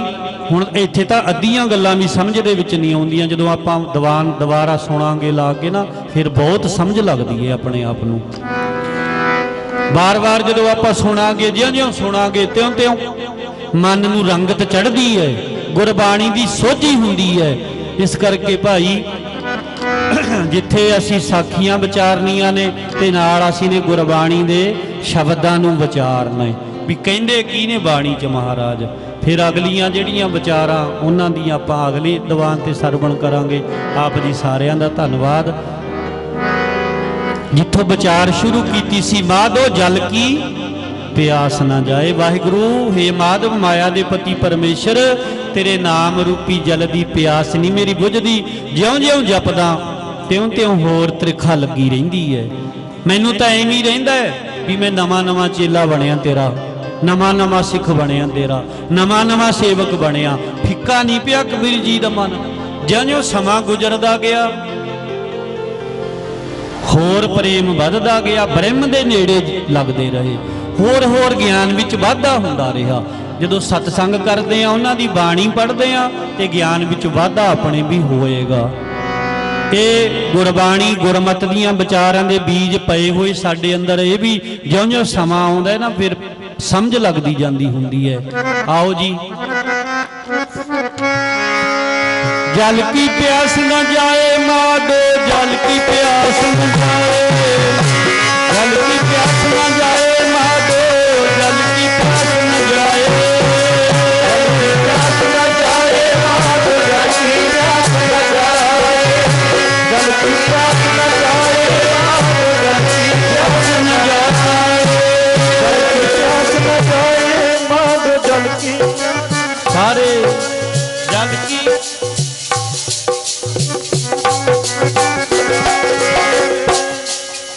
एक 2 मिनट विचार कर लईए। ख्याल आ गया भी जल की प्यास ना जाए। जेड़े अपने बुद्धिजीवी ने वो कहते ने धरती की तीसरी तह ते उपड़ गए। आपां 3 तहां ने धरती विच पानी दियां, 2 तां खत्म करतियां आपां ने, अपने झोने ने, जीरी ने। हुण तीजी तह है जिहड़ी ये वरत रहे हैं। ये कहते 17 साल का पानी रह गया धरती के थल्ले। ਤੇ ਪਾਣੀ ਬਰਬਾਦ ਪਤਾ ਕਿਵੇਂ ਕਰਦੇ ਆ ਆਪਾਂ? ਪਾਣੀ ਬਰਬਾਦ ਕਿਵੇਂ ਕਰਦੇ ਆ? ਆਪਾਂ ਬਾਥਰੂਮ ਜਾਂਦੇ ਆ, ਬਾਥਰੂਮ 10 ਲੀਟਰ ਦੀ ਟੈਂਕੀ ਹੁੰਦੀ ਹੈ ਟੋਇਲਟ ਦੀ, 10 ਲੀਟਰ ਦੀ ਟੈਂਕੀ। ਬਾਥਰੂਮ ਗਏ, ਸਾਰੇ ਪਾਣੀ ਡੋਲਤਾ। ਇੱਕ ਵਾਰੀ ਬਾਥਰੂਮ ਗਏ 10 ਲੀਟਰ ਪਾਣੀ, ਜੇ 5 ਵਾਰੀ ਬਾਥਰੂਮ ਆਪਾਂ ਜਾਵਾਂਗੇ ਤਾਂ ਕਈ ਲੀਟਰ ਪਾਣੀ ਬਰਬਾਦ ਹੋ ਗਿਆ? 50 ਲੀਟਰ। ਉਹਦੇ ਵਿੱਚ ਆਪਸ਼ਨ ਹੁੰਦਾ ਹੈ, ਜਦੋਂ ਆਪਾਂ ਬਾਥਰੂਮ ਜੇ ਜਾਣਾ ਹੈ ਤਾਂ ਥੋੜਾ ਜਿਹਾ ਲੀਟਰ ਕ ਪਾਣੀ ਕੱਢੋ, ਥੋੜਾ ਦੱਬੋ, ਜਦੀ ਉਹਨੂੰ ਬੰਦ ਕਰ ਦਿਓ ਐਂ ਦੱਬ ਕੇ, ਉਹ ਇੰਨਾ ਕੁ ਪਾਣੀ ਨਿਕਲ ਕੇ ਸਰ ਜਾਂਦਾ। ਕਿੰਨਾ ਪਾਣੀ ਬਰਬਾਦ ਆਪਾਂ ਕਰਦੇ ਹਾਂ। ਫਿਰ ਇਸ਼ਨਾਨ ਕਰਨ ਲੱਗੇ ਕਿੰਨਾ ਬਰਬਾਦ ਕਰਦੇ ਆ। ਜਦੋਂ ਬਾਲਟੀ ਭਰਦੇ ਆ ਡੱਬਿਆਂ ਨਾਲ, ਸ਼ਾਵਰ ਲੱਗੇ ਹੁੰਦੇ ਨੇ ਨਾ ਘਰਾਂ ਵਿੱਚ, ਉਹ ਤੇ ਪਾਣੀ ਘੱਟ ਯੂਜ ਹੁੰਦਾ ਹੈ। ਜੇ ਉਹਦੇ ਨਾਲ ਨਹਾਈਏ ਆਪਾਂ, ਇਸ਼ਨਾਨ ਕਰੀਏ, ਜੇ ਵਾਸ਼ਰੂਮ 'ਚ ਉਹ ਲੱਗਿਆ ਹੋਵੇ, ਸ਼ਾਵਰ ਲੱਗਿਆ ਹੋਵੇ, ਫੁਹਾਰਾ ਲੱਗਿਆ ਹੋਵੇ, ਫਿਰ ਪਾਣੀ ਘੱਟ 4-5 ਲੀਟਰ ਨਾਲ ਇਸ਼ਨਾਨ ਵਧੀਆ ਹੋ ਜਾਂਦਾ ਹੈ। ਜਦੋਂ ਟੂਟੀ ਚੱਲੀ ਜਾਂਦੀ ਹੈ, ਪਾਣੀ ਬਾਲਟੀ 'ਚ ਭਰੀ ਜਾਂਦਾ, ਡੱਬਿਆਂ ਦੇ ਡੱਬੇ ਪਾਈ ਜਾਂਦੇ ਆ, ਉਹ ਤਾਂ ਸਾਈਡ 'ਤੇ ਹੀ ਲੰਘ ਜਾਂਦਾ ਹੈ ਡੱਬਾ ਪਾਣੀ ਦਾ, ਥੋੜ੍ਹਾ ਜਿਹਾ ਲੱਗਦਾ ਪਿੰਡੇ ਨੂੰ ਤਾਂ। ਇਸ ਕਰਕੇ ਭਾਈ ਪਹਿਲਾਂ ਇਹ ਸਾਰੀ ਕਿਰਿਆ ਸਾਡੇ ਬਜ਼ੁਰਗ ਬਾਹਰ ਜਾਂਦੇ ਸੀ, ਪਰ ਇਹ ਹੈ ਤਾਂ ਚੰਗਾ, ਇਹਦਾ ਗੰਦ ਨਹੀਂ ਖਿਲਰਦਾ, ਪਰ ਪਾਣੀ ਦੀ ਵਰਤੋਂ ਸੋਚ ਸਮਝ ਕੇ ਕਰਨੀ ਪੈਣੀ ਹੈ। ਘੱਟ ਜੀਰੀਆਂ ਲਾਈਏ, ਲੇਟ ਜੀਰੀਆਂ ਲਾਈਏ, ਹਰ ਗੱਲ ਦੇ ਵਿੱਚ ਪਾਣੀ ਦੀ ਘੱਟ ਵਰਤੋਂ ਕਰੀਏ। ਆਪਾਂ ਫਿਕਰ ਕਰੀਏ, ਆਪਾਂ ਆਪਣੀ ਅਗਲੀ ਪੀੜ੍ਹੀ ਦੇ ਵਾਸਤੇ ਵੀ ਛੱਡ ਜਾਈਏ, ਨਹੀਂ ਤਾਂ ਪੰਜਾਬ ਰੇਗਿਸਤਾਨ ਕਹਿੰਦੇ ਬਣ ਜਾਣਾ। ਕਈ ਕਹਿੰਦੇ ਨੇ ਵੀ ਇਹਦਾ ਹੋ ਨਹੀਂ ਸਕਦਾ, ਪਰਮੇਸ਼ਰ ਚਲੋ ਆਪਾਂ ਤਾਂ ਘੱਟ ਤੋਂ ਘੱਟ ਪਾਣੀ ਜਿਹੜਾ ਜਾਣੀ ਯੂਜ ਕਰੀਏ, ਪਾਣੀ ਦੀ ਘੱਟ ਵਰਤੋਂ ਕਰੀਏ, ਲੋੜ ਅਨੁਸਾਰ ਕਰੀਏ। ਕਈ ਭੈਣਾਂ ਸਾਡੀਆਂ ਮੋਟਰ ਚਲਾ ਲੈਂਦੀਆਂ ਨੇ, ਪੈਪ ਪਸ਼ੂਆਂ ਦਾ ਗੋਹਾ ਹੀ ਐ ਟੂਟੀ ਮੋਟਰ ਨਾਲ ਨਾਲੀ 'ਚ ਰੋੜ ਦਿੰਦੀਆਂ ਨੇ। ਆ ਇੱਥੇ ਆਪਣੇ 2-3 ਨਾਲੀਆਂ ਦਾ ਪਾਣੀ ਇਕੱਠਾ ਹੁੰਦਾ ਗੁਰਦੁਆਰੇ ਦੇ ਗੇਟ ਅੱਗੇ, ਹਰ ਸਮੇਂ ਇੱਕ ਬੋਰ ਦਾ ਪਾਣੀ ਇੱਥੇ ਚੱਲਦਾ ਹੀ ਰਹਿੰਦਾ ਹੈ। ਇੰਨਾ ਪਾਣੀ ਆਪਾਂ ਬਰਬਾਦ ਕਰਦੇ ਹਾਂ। ਸੋ ਭਾਈ ਪਾਣੀ ਦੀ ਬਚਤ ਕਰੋ, ਬਰਬਾਦ ਨਾ ਕਰੋ, ਰੁੱਖ ਲਾਓ ਤਾਂ ਕਿ ਅਸੀਂ ਆਪਣੀ ਆਉਣ ਵਾਲੀ ਪੀੜ੍ਹੀ ਨੂੰ ਕੁਝ ਨਾ ਕੁਝ ਛੱਡ ਜਾਈਏ। ਮਾਧੋ जल की प्यास न जाए, जल में अगन उठी अधकाए। रामकली महला तीजा, आनंद एक ओंकार सतगुर प्रसाद, आनंद भया मेरी आए। सतगुरु ने पाया, सतगुर का पाया सहज तेरी मन वरिया वादाय। बोलो राग रतन हरी केरा मन जिनी बसाया। नानक दानो सतगुरु ने पाया।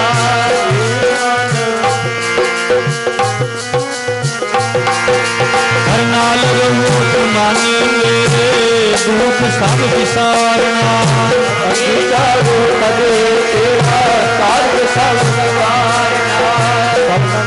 समझत सुआमी के मनोहर सारे।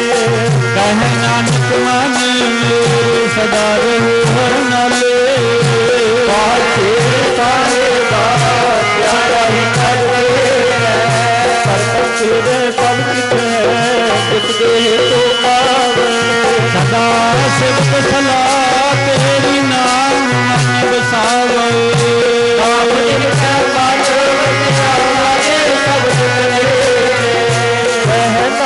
सच्चे साहिब प्यारा ही करते रहता। सारा नाम मेरा आधार, तेरा जन पुकार साधरा। हर शांत सुख मन आए वसया, जिन इच्छा सब पुजारिया। सदा कुर्बान पीता गुरु तो जिसने आए बजाया। नानक सुनो संतो कल जरूर आए। पंच पवत पुत कर सपागे, कर सपागे सब वाजे।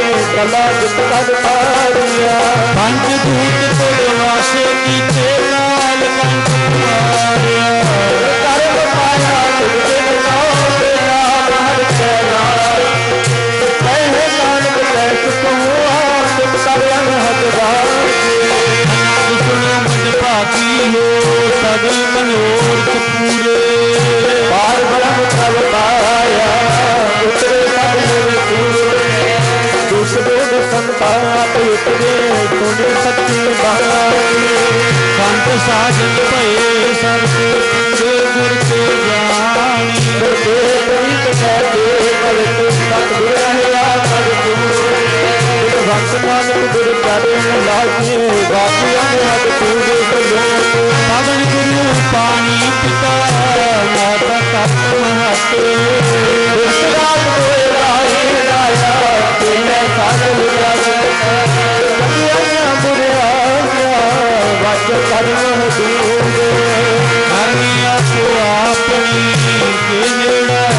दूर